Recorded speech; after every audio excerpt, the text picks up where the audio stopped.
আসলে সবাই হয়তো মনে করে আমরা অনেক সুখী, কিন্তু বাস্তব জীবনে আমরা অনেকটাই দুঃখী। এটা এই ভিডিওটা দেখলে বুঝবেন। একটা বাবা মার কাছে একটা অসুস্থ সন্তান যে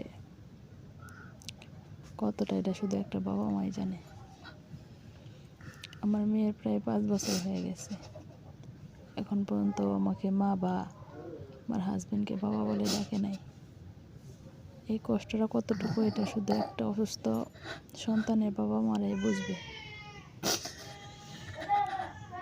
5 বছর বয়সে আমি ওরে অনেক ডাক্তার দেখাইছি, কিন্তু কোথাও কোনো ভালো রেজাল্ট পাই নাই।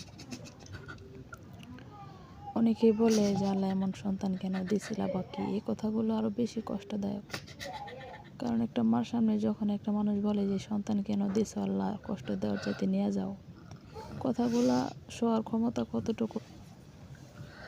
তাই আমি একটা মা হয়ে আল্লাহরে বলে, আল্লাহ তুমি যদি কারো নিঃসন্তান বানায় রাখো সেটা অনেক ভালো, কিন্তু এরকম অসুস্থ সন্তান দিয়ে কাউরে অন্যদের কাছে অবহেলিত বানিও না।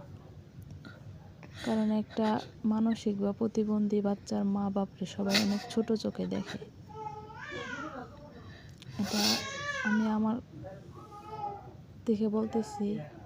একটা সুস্থ সন্তান আর একটা অসুস্থ সন্তানের ভিতরে অনেক পার্থক্য। মানুষ আঘাত দিয়ে কথা বলে অনেক, যেটা শোয়ার